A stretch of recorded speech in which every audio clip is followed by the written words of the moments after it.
क्यों रखी है?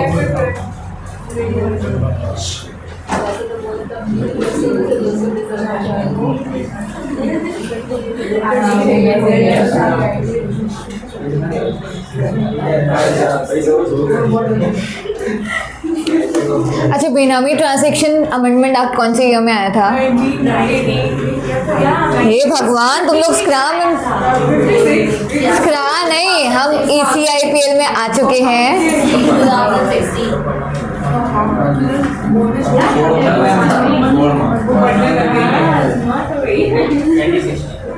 2016। ओके, पनिशमेंट याद है अपने को बेनामी ट्रांजैक्शन की? क्या है पनिशमेंट?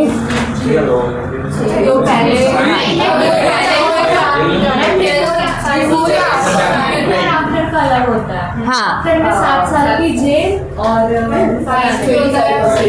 नॉन बिफोर में फाइन भरना। वाह। अच्छा भाई, तुम लोग अभी पनिशमेंट तक पहुंचे नहीं हो, उससे पहले घर पे जाके नोट्स रिवाइज करते हो या नहीं? खाली अभी तक तो नहीं किए होंगे ना, क्योंकि आज पता चला अपने सब एग्जीक्यूटिव में आ गए, वैसा वाला सीन है। तो अभी ना थोड़ा सीरियसली पढ़ लो, अभी अपना ट्रायल था, नाउ इट इज़ अपना full fledged we would be studying with it.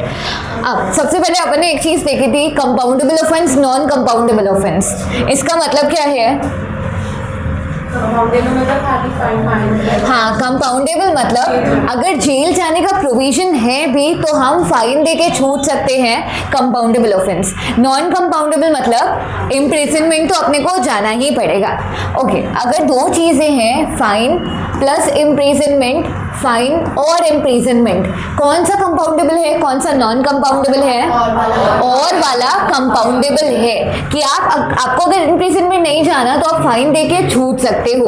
And वाला कंपाउंडेबल नहीं है, आपको इम्प्रिजनमेंट तो फेस करना ही पड़ेगा। ओके, अपन ने ना सबसे पहले ना बेनामी ट्रांजैक्शन, 4 चीज़ों को बेनामी ट्रांजैक्शन बोला गया था। पहला, कोई भी ऐसा ट्रांजैक्शन और arrangement where consideration is paid from one person and the property goes to another person and for immediate या फिर एक मिनट डायरेक्ट या इनडायरेक्ट इमीडिएट और future benefit of the person who provided consideration, जिसने consideration provide किया था। इसके अपने 4 एक्सेप्शन थे। पहला, कर्ता HUF फैमिली। सेकंड, कोई भी फिड्यूशरी रिलेशनशिप में, फिड्यूशरी का मतलब ट्रस्ट का रिलेशनशिप है, relation of trust. Second, third, हाँ, स्पाउस या फिर चिल्ड्रेन। थर्ड और चौथा क्या है? Brother sister, linear descendant, linear descendant. इन ऊपर वाले 3 पॉइंट्स में आपका सिर्फ और सिर्फ नॉन सोर्सेज से पैसा आना चाहिए, तो उन ट्रांजेक्शन को हम बेनामी नहीं बोलेंगे। चौथे वाले पॉइंट में क्या था? Non source plus joint ownership. ये हमारा पहला वाला A पार्ट कंप्लीट हुआ डेफिनेशन का। B, C और D 3 पार्ट और। B मतलब हाँ, अगर आपने फिक्टिशियस नेम पे प्रॉपर्टी होल्ड करके रखी है, ऐसा पर्सन जो एक्चुअली में एग्जिस्ट ही नहीं करता, उसके नाम पे प्रॉपर्टी होल्ड की है। थर्ड क्या है? हाँ, ओनर ही खुद डिनाई कर रहा है या ओनर को ही नहीं पता कि मैं इस प्रॉपर्टी का ओनर हूँ।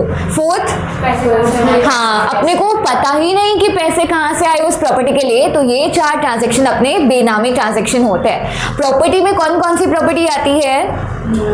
Movable, immovable, tangible, intangible. Tangible को हम एक और चीज बोल सकते हैं, क्या? कॉर्पोरियल। इनटैंजिबल को इनकॉर्पोरियल। अब प्रॉपर्टी में अगर प्रॉपर्टी सामने वाले पर्सन ने बेच दी, रफा दफा कर दी before the transaction was caught, तो प्रोसीड ऑफ प्रॉपर्टी भी प्रॉपर्टी में आ जाता है अपना। प्रोसीड ऑफ प्रॉपर्टी मतलब प्रॉपर्टी बेच के जो भी आपने पैसे लिए हैं या कोई भी चीज उसके अगेंस्ट में ले ली, that is proceed of property. 2 word हमने और देखे थे, अटैचमेंट एंड कन्फिस्केशन। अटैचमेंट क्या होता है?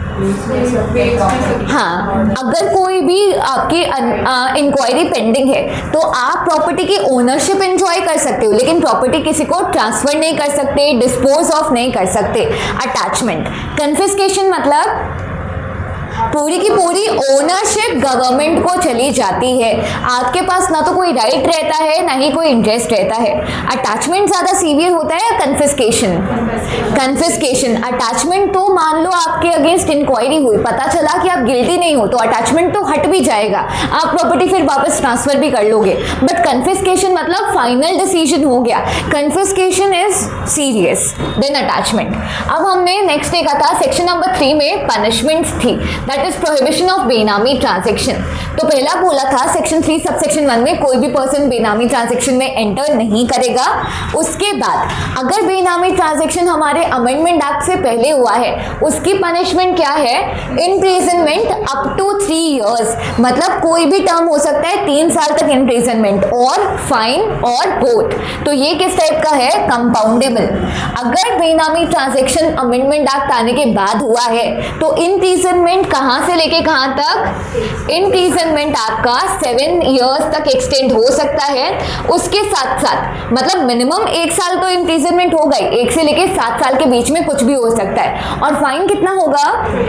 25% of fair market value, up to 25%। अब फेयर मार्केट वैल्यू क्या होता है? हाँ, जिस दिन ट्रांजैक्शन हुआ अपना बेनामी ट्रांजैक्शन हुआ उस दिन अगर आप ओपन मार्केट वैल्यू या उस दिन आप प्रॉपर्टी सेल ऑफ करते या खरीदते तो क्या प्राइस आपको मिलता, वो फेयर मार्केट वैल्यू है। अगर वो प्राइस अपने को नहीं पता तो जो कि गवर्नमेंट ने डिसाइड किया है, जो प्रिस्क्राइब प्राइस है, हम उसको प्राइस ले लेंगे as fair market value. Next आया था सेक्शन नंबर 4। सेक्शन नंबर 4 में पहले पॉइंट में क्या था कि कोई भी अपना बेनिफिशियल ओनर है, बेनिफिशियल ओनर कोई भी सूट क्लेम फाइल नहीं कर सकता बेनामी ट्रांजैक्शन के रिलेटेड। इसका सबसेक्शन 2 क्या था कि कोई भी अदर पर्सन ने बेनिफिशियल ओनर के अगेंस्ट केस फाइल किया है, करेक्ट, तो बेनिफिशियल ओनर डिफेंस फाइल नहीं कर सकता, केस को डिफेंड नहीं कर सकता।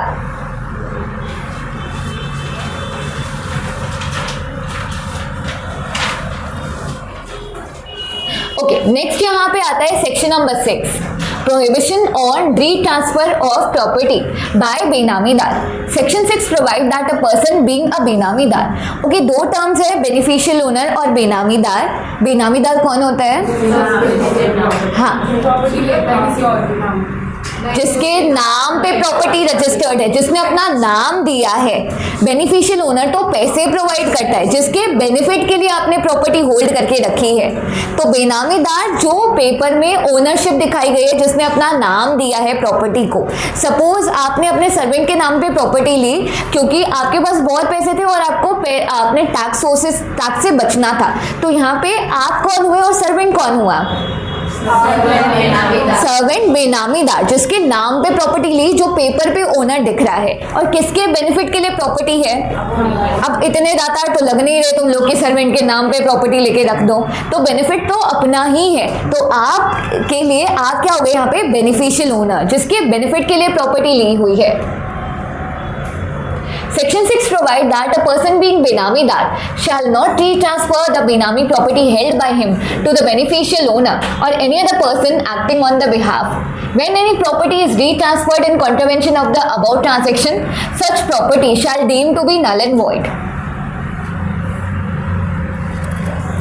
अब अगर बेनामी प्रॉपर्टी, अगर पता चला कि बेनामी प्रॉपर्टी है तो बेनामीदार ये प्रॉपर्टी बेनिफिशियल ओनर को ट्रांसफर नहीं कर सकता, क्योंकि प्रॉपर्टी है तो इलीगल ही। आपको शुरू से ये काम करना चाहिए था, शुरू से ही बेनिफिशियल ओनर को अपने नाम पे प्रॉपर्टी लेनी चाहिए थी। तो कोई भी अगर प्रॉपर्टी बेनामी डिक्लेयर हो चुकी है तो बेनामीदार बेनिफिशियल ओनर को प्रॉपर्टी ट्रांसफर नहीं कर सकता। अगर ट्रांसफर किया तो उसको डीम क्या माना जाएगा? Null and void. नल और वॉइड का मतलब क्या है? ट्रांसफर का कोई इफेक्ट ही नहीं होगा, ट्रांसफर कैंसिल माना जाएगा। अब नेक्स्ट टॉपिक आता है अपना अथॉरिटी एंड जुरिस्डिक्शन, कि जो अपनी बेनामी प्रॉपर्टी है उसके रिलेटेड कौन कौन से ऑफिसर्स इन्वॉल्व होंगे पूरे के पूरे इन्वेस्टिगेशन इंक्वायरी में। तो the following authorities for the purpose of बेनामी ट्रांजैक्शन। अब ये 4 लोग होंगे बेनामी प्रॉपर्टीज के रिलेटेड फंक्शन करने के लिए। एक है initiating officer, approving authority, administrator, adjudicating authority. एक एक अथॉरिटी के बारे में हम आगे पढ़ेंगे। The authority shell exercise all the power and perform any of the function conferred on it or assigned as the case may be. The authority shall have the same power as vested in the civil code under the CRPC while trying the suit. तो ये जो authority है, ये authorities इनके पास ना civil code की power होगी। Civil code की ना सारी पावर्स नहीं होती, कुछ ही सिविल कोड्स की पावर होती है। इतनी पावर कि ये प्रॉपरली केस हैंडल कर सके, रन कर सके, उतनी ही पावर्स इन अथॉरिटी के पास होगी। तो ये जो अथॉरिटी डिसीजन पास कर देगी उसको हम फाइनल और बाइंडिंग मानेंगे। ऐसा मानेंगे कि कोर्ट ने डिसीजन पास किया है। Every proceeding shall deemed to be judicial proceeding. Deemed का मतलब क्या होता है? आप मान रहे हो। ये सारे अथॉरिटी जजेस नहीं है तो इनको हम जुडिशियल प्रोसीडिंग नहीं बोल सकते, लेकिन इन अथॉरिटी के पास कौन सी पावर है? सिविल कोड की कुछ पावर्स है। तो अथॉरिटी जो भी डिसीजन पास करेगी उसको माना जाएगा उस हिसाब से जैसे जज के डिसीजन को माना जाता है। That is deemed to be a judicial proceeding within the meaning of section of IPC. ये सेक्शन अपने को याद करने की जरूरत नहीं है। अब ये अथॉरिटीज क्या हुआ? डीम्ड मतलब माना जाता है। The following officer shall assist the authority. ये जो सारे ऑफिसर्स हैं ना, ये अथॉरिटी को असिस्ट करेंगे, क्योंकि अथॉरिटीज तो अपना खाली का अथॉरिटीज क्या काम कर रही है? इन्वेस्टिगेशन का काम कर रही है। इनको दूसरे ऑफिसर्स से इंफॉर्मेशन चाहिए होगी, तो ये डिफरेंट काइंड ऑफ ऑफिसर ऊपर वाले 4 अथॉरिटी को असिस्ट करेंगे। पहला इनकम टैक्स ऑफिसर असिस्ट करेगा। आप लोगों को अगर इस टाइप का क्वेश्चन है कि कौन कौन से ऑफिसर असिस्ट करेंगे, तो आपको कैसे लिखना है? पहला income tax authority under income tax act. बीच वाले अपने को सेक्शंस और याद नहीं करने। सेकंड, आपके कस्टम्स और सेंट्रल एक्साइज डिपार्टमेंट के ऑफिसर्स हेल्प कर सकते हैं। कस्टम्स और एक्साइज कौन से लॉ के अंडर होता है? Customs and excise. Custom duty सुना है, किसके लिए होता है? हाँ, एक्सपोर्ट इंपोर्ट के लिए। तो ये इनडायरेक्ट टैक्सेशन में एक्सपोर्ट इंपोर्ट आता है, तो उनके ऑफिसर्स हेल्प करेंगे। Officer appointed under narcotic drug and psychotropic substance act. Narcotic drug और साइकोट्रोपिक सब्सटेंस ना, ये एक्ट अपने ड्रग्स के लिए या इलीगल स्मगलिंग के लिए होता है। तो अगर कोई भी किसी ने भी इलीगल ड्रग या स्मगलिंग के रिलेटेड कुछ भी काम किया है तो उनको पनिश करना इस एक्ट के जुरिस्डिक्शन के अंडर आता है। तो ये वाले ऑफिसर्स भी हेल्प कर सकते हैं। Officers of stock exchange under security contract regulation act. Next आता है आरबीआई के ऑफिसर्स, पुलिस हेल्प कर सकती है। Officers of enforcement appointed under the FEMA. ED word सुना हुआ है, इन्फोर्समेंट डायरेक्टरेट।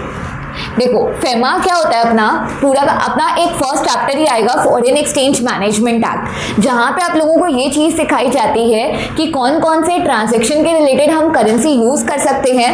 फॉरेन के लोग इंडिया में कौन से ट्रांजैक्शन कर सकते हैं, हमारे लोग फॉरेन में जाके कौन से ट्रांजैक्शन कर सकते हैं। अगर फॉरेन करेंसी के रिलेटेड कोई भी ऑफेंस होता है तो वहां पे ED that is enforcement directorate, ये एक डिपार्टमेंट है, वो सारी की सारी चीजें डील करता है। तो जो इन्फोर्समेंट के ऑफिसर्स हैं वो भी यहाँ पे हेल्प कर सकते हैं। नेक्स्ट है ऑफिसर्स ऑफ सेबी। नेक्स्ट है officer of any of the corporation under central government और स्टेट गवर्नमेंट और सच अदर ऑफिसर्स। तो अगर ये क्वेश्चन आया मान लो, तो अपने को ना 5 से 6 लोगों जितने नाम याद रखने हैं, सारे के सारे अपने को लिस्ट नहीं लिखनी। 5 लोग कोई भी रैंडम, एक तो ईडी वाले ऑफिसर, सेबी के ऑफिसर्स, पुलिस हो गए। नेक्स्ट और क्या है? फेमा के अंडर ऑफिसर्स, वो तो ईडी में ही आ गया। और हाँ, आरबीआई के ऑफिसर्स हो गए। Narcotic drug and psychotropic substance, अगर उतनी लैंग्वेज या स्पेलिंग याद आ जाए तब लिख लेना, अदरवाइज अपने पास छोटे पॉइंट्स भी है।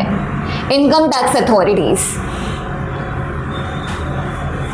अब यहाँ से पूरा का पूरा अपना प्रोसीजर स्टार्ट होता है कि अगर बेनामी प्रॉपर्टी पकड़ी जा रही है या गवर्नमेंट को शक है कि कोई भी प्रॉपर्टी बेनामी है, तो कैसे क्या प्रोसीजर होगा पूरा का पूरा। Section number 24, notice and attachment of property involved इन बेनामी ट्रांजैक्शन। कोई भी कभी भी अगर पुलिस को या गवर्नमेंट को लगता है कि ऑफेंस हुआ है तो सीधा का सीधा उस प्रॉपर्टी को ना जब्त नहीं कर लेते unless and until exceptional circumstances. अगर बहुत इमरजेंसी है है तो वो लोग सीधा रेड मार सकते हैं, अनलेस एंड अदरवाइज क्या होता है, नोटिस दिया जाता है सामने वाली पार्टी को अपॉर्चुनिटी ऑफ बीइंग हर्ड दी जाती है, अपना पक्ष रखने के लिए टाइम दिया जाता है। तो यहाँ पे ये पूरा का पूरा यहाँ पे प्रोसीजर डिफाइंड है। पहले बोला हुआ है फर्स्ट में Subsection 1 provides that when the initiating officer on the basis of material has a reason to believe that the person is a benamidar in respect of a property, he may, after recording the reason in writing, issue the notice to show cause within the time as may be specified in the notice why the property should not be treated as benami property। तो सबसे पहले matter किसके पास जा रहा है, initiating officer के पास। Initiating officer का काम क्या है, नोटिस सेंड करना। इनिशिएटिंग ऑफिसर को अगर लगा कि कोई भी प्रॉपर्टी बेनामी है, खाली उसको किस बेसिस पे लगना चाहिए, उसके पास कुछ तो प्रूफ होने चाहिए, कुछ तो डॉक्यूमेंट होने चाहिए। तो इनिशिएटिंग ऑफिसर के पास जब रीजन है कि कोई भी प्रॉपर्टी बेनामी हो सकती है, तो सबसे पहले वो क्या भेजेगा, नोटिस सेंड करेगा, किसको, बेनामीदार को, कि आप बताओ कि ये प्रॉपर्टी हम बेनामी क्यों ना माने, हम इस प्रॉपर्टी को कन्फिस्केट क्यों ना करें। अगर इनिशिएटिंग ऑफिसर नोटिस भेज रहा है, उस नोटिस को हम क्या बोलते हैं, show cause notice. Show cause notice का मतलब क्या है, हमने तो अपना रीजन बता दिया कि ये प्रॉपर्टी बेनामी है, हम इसके आगे प्रोसीडिंग चलाने वाले हैं, आप उसका रिप्लाई करो, आप इस नोटिस को डिफेंड करो, आप कॉज बताओ कि ये प्रॉपर्टी बेनामी क्यों नहीं है, इसीलिए उसको हम बोलते हैं शो कॉज नोटिस। जब नोटिस सेंड किया जाएगा तो सामने वाले बेनामीदार को टाइम पीरियड मिलेगा नोटिस का रिप्लाई करने के लिए। तो इनिशिएटिंग ऑफिसर नोटिस सेंड करेगा, जब नोटिस सेंड करेगा उसके साथ साथ अपने पास रीजंस भी रिकॉर्ड करके रखेगा कि इस प्रॉपर्टी को हम बेनामी प्रॉपर्टी क्यों मान रहे हैं, प्लस रीजंस। नोटिस में रीजन भी होना चाहिए कि ये प्रॉपर्टी को हम बेनामी क्यों मान रहे हैं। और नोटिस किसको सेंड होगा, बेनामीदार को।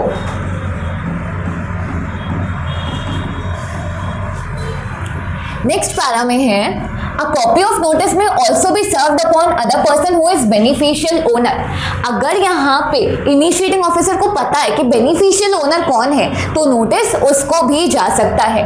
पहले तो बेनामीदार को जाएगा ही, उसके साथ साथ अगर अपने को पता है कि किसके लिए प्रॉपर्टी खरीदी थी, तो नोटिस बेनिफिशियल ओनर को भी जाएगा। देखो स्पेलिंग ना, यू नो कि ये दोनों चीज़ें कोऑर्डिनेटेड नहीं है, my hand and my mouth, तो थोड़ी बहुत स्पेलिंग अगर इधर उधर मैंने लिखी तो just bear with it. Subsection 3, while initiating officer is of opinion that person in possession of the property held benami may alienate such property during the period specified in the notice, he may, with the previous approval of approving authority, by order in writing, attach provisionally the property in a manner specified for a period not exceeding 90 days। एक बार ये para अपने आप read करो and try to interpret क्या समझ में आ रहा है अपने को।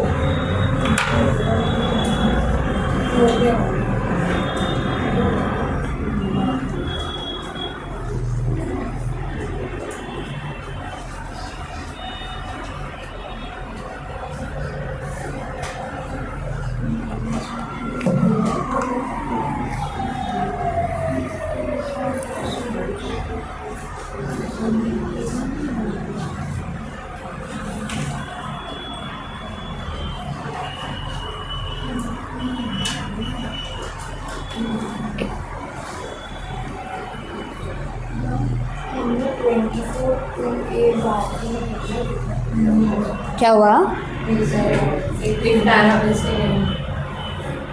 कहाँ पे लिखा हुआ है? अच्छा okay okay okay, my bad, just let me check. हाँ वो अभी ऐड ऑन हुआ है तो शायद इस PDF में नहीं है, लेट मी चेक। अच्छा तब तक ये रीड करो आप लोग।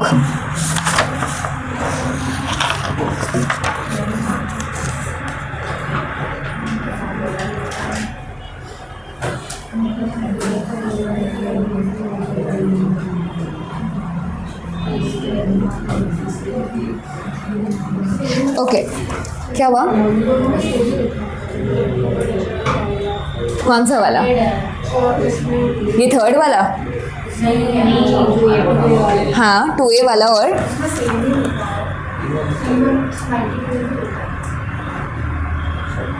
दोनों में मीनिंग अलग है। दोनों अलग है, अगर सेम लिखा होता तो अमेंडमेंट नहीं होता, एड ऑन नहीं होता। ओके, एक बार 2A वाले पैराग्राफ को छोड़ना, पहले ये बताओ ये वाला पैरा कुछ भी थोड़ा बहुत समझ आया? बॉयज सेकंड बेंच, क्या कुछ भी समझ आया अपने को? देखो, we need to improve our interpretation skill. अपने को अभी इनिशियल डेज में यही सीखना है कि लॉ को इंटरप्रेट कैसे करते हैं, तो आपको लैंग्वेज समझ आनी चाहिए। कुछ भी अपने को समझ आया? कितना समझ आया चलेगा अपने को, जस्ट ट्राई।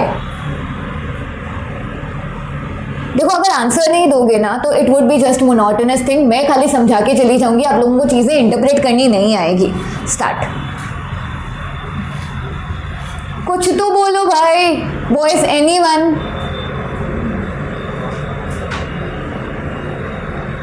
क्या मैं पढ़ाना छोड़ दूं? अपने आप समझ लोगे, वो तो खुद तुम लोग बता नहीं रहे हो। प्लीज, मैं अकेले आके खाली पागल नहीं हूँ कि एक साइड से कम्युनिकेशन हो रहा है and I am trying to make you open your mouths. इतने दिनों मैंने ईटी पढ़ाया हुआ है, then you are all familiar with me. ऐसा नहीं है कि it is our first day getting accustomed. बोलो, ट्राई। एनीवन? रुद्र, ट्राई नहीं करना या समझ आया ही नहीं आया? हाँ तो ट्राई करो ना, जो थोड़ा बहुत भी आया है। What am I trying to say? अपना एग्जाम थोड़े ना है, अपने को यहाँ पे इंटरप्रिटेशन स्ट्रॉन्ग करना है। ट्राई। क्या नहीं करना तुम लोगों को? ट्राई। देखो, यहाँ पे स्टेप्स लेके फॉल करने में कोई भी डर नहीं है। ट्राई। क्या? ओके, अपना इसको इंटरप्रेट करते हैं। देखो, हाँ गर्ल्स, एनीथिंग? जब नोटिस भेजा आई हमने उसके 3 महीने बाद, मतलब जब ऐसे 15 को भेजा तो भी अपन 30 जुलाई काम करेंगे। ये वाला third para? Okay last date में काम। ओके, देखो थर्ड पैरा में, where the initiating officer is of opinion that the person in possession of the property held benami may alienate such property during the period specified in notice। यहाँ पे बोला हुआ है कि इनिशिएटिंग ऑफिसर को अब लग रहा है क्या कि हमने जिसको नोटिस भेजा, जिसने बेनामी प्रॉपर्टी होल्ड करके रखी है, वो प्रॉपर्टी डिस्पोज ऑफ कर देगा, किसी दूसरे पर्सन को ट्रांसफर कर देगा। एलियनेट का मतलब क्या है? अपने से अलग कर देना। तो अगर वो प्रॉपर्टी एलियनेट हो जाएगी तो यहाँ पे इनिशिएटिंग ऑफिसर क्या कर सकता है? मे वर्ड लिखा हुआ है, मतलब वो करेगा या नहीं करेगा जरूरी नहीं है। He can, he may with the previous approval of approving authority by order attach provisionally property. Provisional का मतलब है टेम्परेरी, अटैच प्रोविजनल मतलब टेम्परेरी। यहाँ पे अभी तक अपने को क्या समझ आया? इनिशिएटिंग ऑफिसर को लग रहा है कि सामने वाला पर्सन प्रॉपर्टी को अलग कर देगा, बेच देगा, अपने आप से हटा देगा, एलियनेट कर देगा। तो इनिशिएटिंग ऑफिसर क्या कर सकता है? प्रॉपर्टी पे अटैचमेंट का ऑर्डर लेके आ सकता है। अटैचमेंट किस टाइप का? Temporary attachment. और नेक्स्ट क्या बोला गया है? in the manner specified for a period not exceeding 90 days from the date of issuance of notice under subsection 1। तो जब अटैचमेंट का ऑर्डर आएगा वो कितने दिनों के लिए आ सकता है? सिर्फ और सिर्फ 90 डेज का अटैचमेंट आ सकता है। प्रोविजनल बोला है मतलब टेम्परेरी। 90 डेज हम कहाँ से काउंट करेंगे? जब शो कॉज नोटिस भेजा गया था पहले पैरा में, उससे 90 डेज हम काउंट करेंगे। एक बार अपने वापस समझते हैं। अगर इनिशिएटिंग ऑफिसर को लग रहा है कि जो क्या हुआ? अगर इनिशिएटिंग ऑफिसर को लग रहा है कि जो बेनामी प्रॉपर्टी है, वो जो ओनर है वो प्रॉपर्टी को एलियनेट कर देगा। एलियनेट मतलब खुद से प्रॉपर्टी हटा देगा, दूसरे को सेल कर देगा या ट्रांसफर कर देगा। तो उस केस में यहाँ पे इनिशिएटिंग ऑफिसर क्या दे सकता है? अटैचमेंट का ऑर्डर पास करवा सकता है। और अटैचमेंट कैसा? Provisional attachment. कितने दिनों तक का हो सकता है? 90 डेज। कहाँ से? शो कॉज नोटिस से 90 डेज। तो यहाँ पे सबसे पहले ना नोटिस सेंड हुआ, फिर सेकेंड स्टेप में क्या आएगा? इनिशिएटिंग ऑफिसर को अगर लग रहा है, हो सकता है ना कि उसको लग रहा है कि सामने वाला पर्सन प्रॉपर्टी को एलियनेट नहीं करेगा, तब क्या प्रोविजनल अटैचमेंट होगा? नहीं होगा। इफ ही बिलीव्स कि सामने वाला पर्सन में एलियनेट द प्रॉपर्टी, मैं यहाँ पे सेक्शन वाइज नहीं लिख रही, जस्ट पॉइंट वाइज लिख रही हूँ कि अपने को स्टेप्स कौन कौन से हैं। अपने को सेक्शन वाइज तो कोट करना ही नहीं है, अपने को एज अ स्टेप्स लिखने हैं। तो अगर इनिशिएटिंग ऑफिसर को ये बिलीव हो रहा है कि सामने वाला पर्सन प्रॉपर्टी एलियनेट कर सकता है, तो वो क्या कर सकता है, provisional attachment.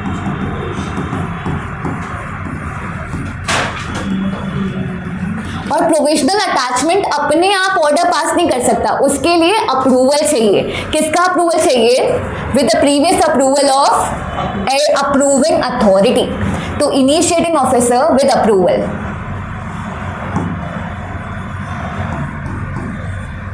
Of approving authority, मतलब इनिशिएटिंग ऑफिसर अप्रूविंग अथॉरिटी के पास जाएगा, परमिशन लेके आएगा कि मेरे को ये प्रॉपर्टी प्रोविजनली अटैच करनी है। और प्रोविजनल अटैचमेंट कितने दिन का होगा? Max 90 days from show cause notice, SCN, show cause notice.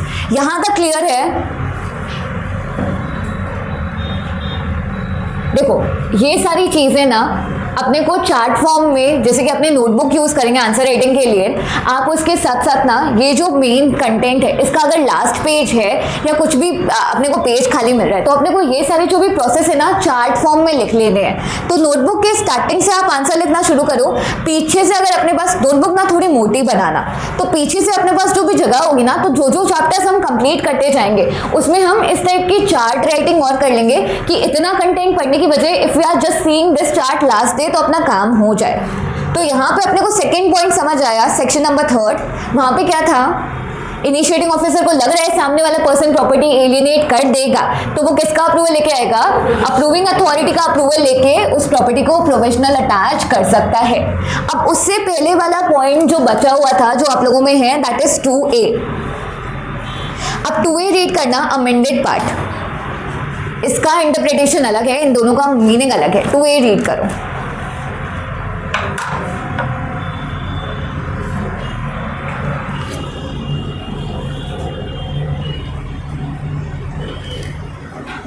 हाँ क्या हुआ? Approving authority, with the approval of approving authority. देखो ये चार्ट फॉर्म ना अगर अब भी नहीं बन रहे, शांति से घर पे जाके टेक योर टाइम अपने हिसाब से चार्ट बना सकते हो। अदरवाइज ज़्यादातर मैं क्या करूँगी, आई would be providing you chart, हम साथ साथ में इधर ही बना लेंगे, मोस्ट प्रोबेबली हम यही करेंगे। ओके 2A रीड करना अभी।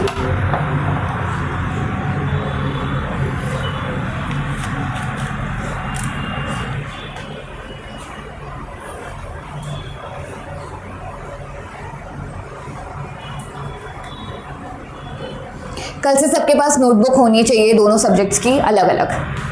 2A हो गया रीड। 2A तो और सिंपल है ना। 2A में क्या लिखा हुआ है? एनीबॉडी? ओके 2A एक बार वापस रीड करते हैं। और कोई ट्राई करना चाहेगा 2A? ये तो बॉयज़ ने तो पहले ही हाथ खड़े करके रखे। मैम आप ही बता दो, हम तो बहुत ही खुश हैं। देखो 2A में क्या लिखा हुआ है अपना, that is the benamidar to whom the notice has been issued और the beneficial owner to whom the copy of the notice has been issued under subsection 2 shall furnish the explanation or submission within the period specified in the notice or period that may be extended by initiating officer not exceeding 3 months from the end of the month in which the notice is issued। अब यहाँ पे चीज़ें अपने को सिर्फ और सिर्फ underline करनी है, वो लास्ट वाला 3 month, not exceeding 3 months from the end of the month in which the notice was issued। और ऊपर अंडरलाइन करना थर्ड लाइन पे एक्सप्लेनेशन, अंडरलाइन किया।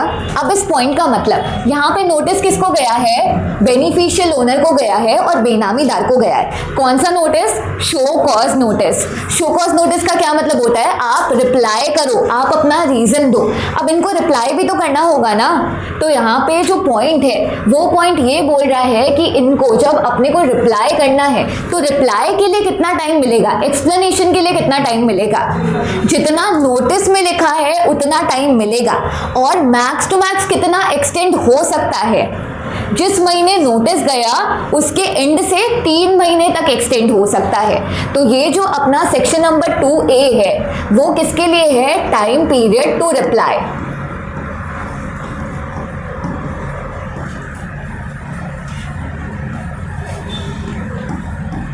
शो कॉज नोटिस के लिए टाइम पीरियड कितना मिलेगा रिप्लाई करने के लिए? कौन रिप्लाई करेगा? बेनामीदार या फिर बेनिफिशियल ओनर जिसको नोटिस गया है। टाइम पीरियड टू रिप्लाई कितना? Time given in notice. जो भी नोटिस में टाइम लिखा है, मान लो सपोज नोटिस में लिखा है कि आपको 20 दिन के अंदर रिप्लाई करना है, तो आपको 20 दिन के अंदर ही रिप्लाई करना होगा। आप बाई चांस नहीं रिप्लाई कर पाए तो टाइम बढ़ सकता है। कौन बढ़ाएगा? इनिशिएटिंग ऑफिसर बढ़ाएगा। और मैक्स कितना होगा? शो कॉज नोटिस जिस मंथ गया है प्लस 3 मंथ, उतना आपको टाइम मिलेगा। That is time given in the notice. और मैक्स टाइम कितना है? शो कॉज नोटिस का मंथ एंड हुआ, उससे 3 महीने के अंदर अंदर आपको रिप्लाई कर देना है, उतना ही टाइम बढ़ सकता है। इतने पॉइंट्स अपने को क्लियर है?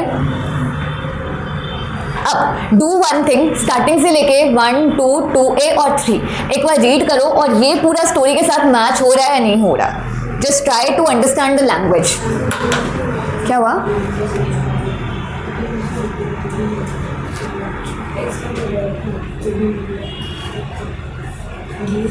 देखो, इसको अभी नोट डाउन नहीं करोगे चलेगा, कल मैं आपको एक चार्ट बना के बताती हूँ कि इसको अगर अपने चार्ट फॉर्म में रिप्रेजेंट करते हैं तो वो कैसे हो पाएगा। तो अभी जस्ट अंडरस्टैंड दिस।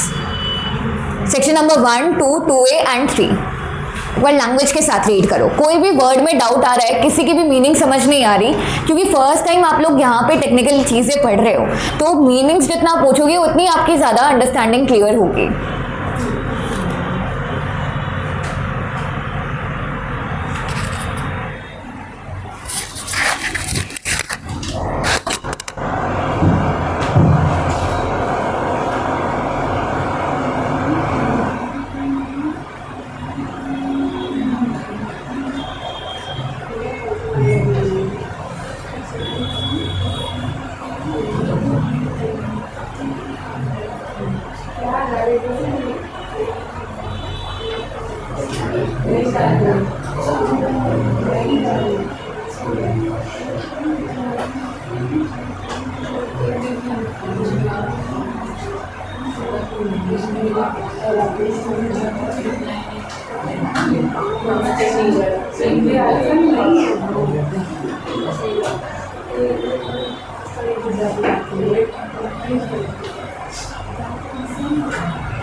यहाँ तक लैंग्वेज क्लियर है?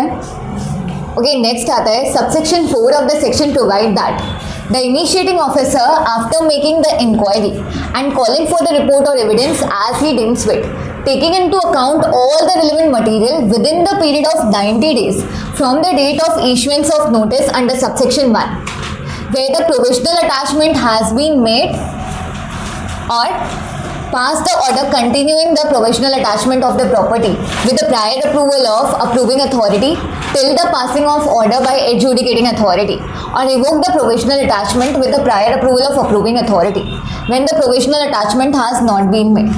Okay. अब अपना नेक्स्ट स्टेप आता है, यहाँ पे अपने कहाँ पे पहुँचे हुए हैं, दैट इज नेक्स्ट आता है इनिशिएटिंग ऑफिसर।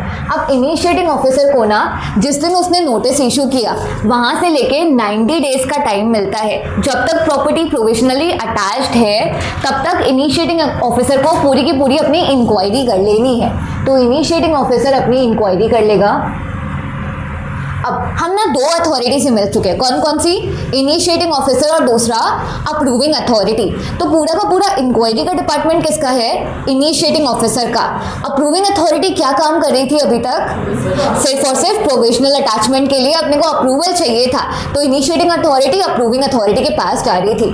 अब यहाँ पे इनिशिएटिंग ऑफिसर ना 90 डेज में अपनी इंक्वायरी कंप्लीट कर लेगा। और 2 केसेस, या तो प्रोविजनली प्रॉपर्टी अटैच हुई थी या फिर प्रॉपर्टी नहीं अटैच हुई, क्योंकि इनिशिएटिंग ऑफिसर को अगर लगा ही नहीं कि सामने वाला बंदा अपनी प्रॉपर्टी को खुद से दूर कर देगा, तो क्या प्रोविजनल अटैचमेंट पास होगा या नहीं होगा? नहीं होगा। When attached property not attached. अगर प्रॉपर्टी अटैच्ड है तो आगे क्या करेगा इनिशिएटिंग ऑफिसर, ये पहले वाले पॉइंट में बोला गया है, when the provisional attachment has been made, pass the order continuing the provisional attachment with the approval of approving authority till passing of the order by adjudicating authority, revoke the provisional attachment with the prior approval of approving authority. अगर property attached है और inquiry में कोई चीज ऐसा inquiry में पता चल गया कि प्रॉपर्टी बेनामी नहीं है, तो क्या अटैचमेंट का अभी क्या होगा, अटैचमेंट हट जाएगा। उसको हम क्या बोलेंगे, रिवोकेशन ऑफ अटैचमेंट। तो ये कब होगा, जब इंक्वायरी के टाइम अपने इनिशिएटिंग ऑफिसर को पता चल जाएगा कि प्रॉपर्टी बेनामी नहीं थी। तो पहला क्या हो सकता है, रिवोक कर सकता है, रिवोक अटैचमेंट। रिवोक मतलब अटैचमेंट के ऑर्डर को हटा देना। अगर इनिशिएटिंग ऑफिसर को बाई चांस पता चला कि प्रॉपर्टी ऑलरेडी अटैच्ड है, अटैचमेंट का टाइम कितना होता है, सिर्फ और सिर्फ 90 दिन होता है, और इंक्वायरी का टाइम भी सेम टाइम पीरियड है, 90 डेज के अंदर ही इंक्वायरी करनी है। जब पता चला प्रॉपर्टी प्रोविजनली अटैच्ड है और ये पता चला कि आगे प्रॉपर्टी किस टाइप की है, बेनामी प्रॉपर्टी है, तो इनिशिएटिंग ऑफिसर सिर्फ और सिर्फ इंक्वायरी के लिए होता है। ऑर्डर जो भी पास करेगा वो कौन होगा, एडजुडिकेटिंग अथॉरिटी। यहाँ पे आई थर्ड अथॉरिटी जो फाइनल ऑर्डर पास करेगी। तो अभी तक प्रॉपर्टी प्रोविजनली अटैच्ड है और अपने को आगे लग रहा है कि एडजुडिकेटिंग अथॉरिटी ऑर्डर पास करेगी, क्योंकि प्रॉपर्टी किस टाइप की हो सकती है, बेनामी है। तो हम अटैचमेंट को कंटिन्यू करेंगे, कंटिन्यू अटैचमेंट। कंटिन्यू मतलब 90 डेज से ज्यादा हम अटैचमेंट को कंटिन्यू कर लेंगे, इधर कंटिन्यू अटैचमेंट। और कब तक कंटिन्यू करेंगे, जब तक, और 90 डेज का टाइम लिमिट नहीं है, 90 डेज तो शुरू से अटैच हो रही थी ना। अब कंटिन्यू कब तक होगा, जब तक एडजुडिकेटिंग अथॉरिटी हमारी ऑर्डर पास नहीं कर देती। Till order passed by adjudicating authority.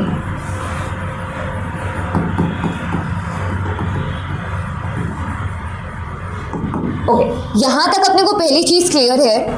अब अगर सेकंड केस आता है जब हमने प्रॉपर्टी को अटैच ही नहीं किया था, that was the second point, that is when the provisional attachment has not been made under section 3, pass the order provisionally attaching the property with the prior approval till the order and decide not to attach the property।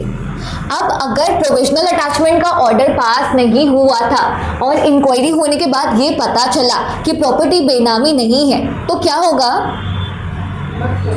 हाँ, आप property बेनामी नहीं है तो आप attach भी आगे नहीं करोगे। तो इसका जो सेकंड पॉइंट दिया हुआ है that is decide not to attach, not to attach. अब एक और केस हो सकता है, इंक्वायरी हुई, अपने को पता चला प्रॉपर्टी बेनामी है और अभी तक प्रॉपर्टी अटैच हुई थी या नहीं, नहीं हुई थी। तो अगर पता चल गया बेनामी प्रॉपर्टी है, आगे केस एडजुडिकेटिंग अथॉरिटी के पास जाने वाला है, तो हम एक और ऑर्डर पास करवाएंगे, कौन सा, अटैचमेंट का ऑर्डर, जो पहले पास नहीं हुआ था लेकिन अब भी पास होगा, डिसाइड टू अटैच। कब तक अटैच करोगे, ये वाला point, till order is passed by adjudicating authority, तब तक अटैच करोगे। अब इस पॉइंट को हम वापस समझते हैं। इनिशिएटिंग ऑफिसर को इंक्वायरी के लिए कितने टाइम मिलेगा, 90 डेज। दो केसेस हो सकते हैं, प्रॉपर्टी पहले अटैच हुई थी या प्रॉपर्टी पहले अटैच नहीं हुई थी। अगर प्रॉपर्टी पहले अटैच हुई थी और इनिशिएटिंग ऑफिसर को लग रहा है कि कोई केस नहीं बनता, तो क्या पास होगा, रिवोकेशन का ऑर्डर पास होगा। अगर इनिशिएटिंग ऑफिसर को लग रहा है कि ठीक है प्रॉपर्टी अटैच हुई थी, बेनामी प्रॉपर्टी हो सकती है, तो क्या करेंगे, अटैचमेंट को कंटिन्यू करेंगे। कब तक, जब तक हमारी एडजुडिकेटिंग अथॉरिटी ऑर्डर पास नहीं कर देती तब तक। सेकंड केस, प्रॉपर्टी अटैच पहले नहीं हुई थी, आगे पता चला कि ये प्रॉपर्टी बेनामी नहीं है, तो क्या और अटैचमेंट का ऑर्डर पास करवाओगे, नहीं, that is decide not to attach the property. उसके बाद अगर मान लो अटैचमेंट का ऑर्डर पास नहीं हुआ, अब हमें और लग रहा है कि ठीक है प्रॉपर्टी बेनामी है, तो हम अटैचमेंट का ऑर्डर पास करवाएंगे और और कब तक हो जाएगा?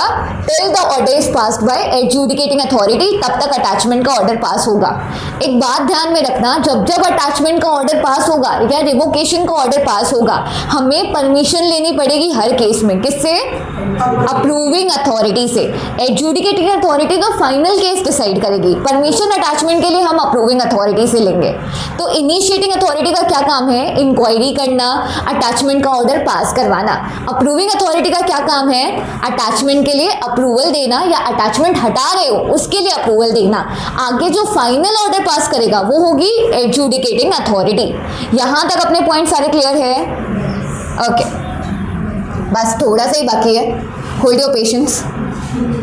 Subsection 5 provides that when the initiating officer passes the order continuing the provisional attachment of the property under section, or pass the order provisionally attach the property under the respective clauses, he shall within 15 days from the date of attachment draw the statement of case and refer to the adjudicating authority. अब यहाँ पे बोला गया है कि जब जब attachment का ऑर्डर पास हो रहा है, इस स्टेज पे अटैचमेंट का ऑर्डर कब पास हो रहा है और कब कंटिन्यू हो रहा है? इधर अपना अटैचमेंट का ऑर्डर पास हो रहा है, और कंटिन्यू किस केस में हो रहा है? इधर कंटिन्यू हो रहा है। दोनों केसेस में क्या करेगा? जब हमारा अटैचमेंट का ऑर्डर पास हुआ या कंटिन्यू हुआ, वहां से लेके 15 दिन के अंदर अंदर केस किसको ट्रांसफर हो जाएगा? एडजुडिकेटिंग अथॉरिटी को केस ट्रांसफर हो जाएगा। तो case would be transfer to adjudicating authority. उसके साथ साथ क्या बनाना पड़ेगा? स्टेटमेंट ऑफ रीड, हाँ, स्टेटमेंट ऑफ द केस की केस में क्या डिटेल है सब कुछ ना एक स्टेटमेंट में लिख के देना पड़ेगा, जिससे एडजुडिकेटिंग अथॉरिटी फाइनली केस को डिसाइड कर सके, प्लस स्टेटमेंट ऑफ केस। ये पूरा का पूरा काम यहाँ पे इनिशिएटिंग ऑफिसर का काम फिनिश हो जाता है। इतना ही इनिशिएटिंग ऑफिसर का काम रहता है। अब नेक्स्ट में लास्ट में पैरा में बोला हुआ है इनिशिएटिंग ऑफिसर कौन होगा? इनिशिएटिंग ऑफिसर मींस या तो असिस्टेंट कमिश्नर हो सकता है या फिर डिप्टी कमिश्नर हो सकता है इनकम टैक्स एक्ट के अंदर। कल तक मेरे को ये सारे sections step by step learn होने चाहिए। वर्ड बाय वर्ड अपने को ऑब्वियसली नहीं करना, अपने वर्ड्स में लिखना है, बट क्या कैसे प्रोसीडिंग होगी उतना अपने को लर्न करके रखना है। आज इतना ही रखते हैं अपने। ओके, एक क्वेश्चन मैं दे रही हूँ, एक्सप्लेन बेनामी ट्रांजैक्शन। क्वेश्चन 4 मार्क्स के लिए। पहले आप लोग समझोगे, ठीक है, और अपने वर्ड्स में लिखने की ट्राई करोगे। Same to same copy paste हुआ तो obviously I would be getting to know. Active passive करोगे मेरे को पता चल जाएगा, तो अपनी लैंग्वेज में लिखने की कोशिश करना। एक्सप्लेन बेनामी ट्रांजैक्शन 4 मार्क्स के लिए।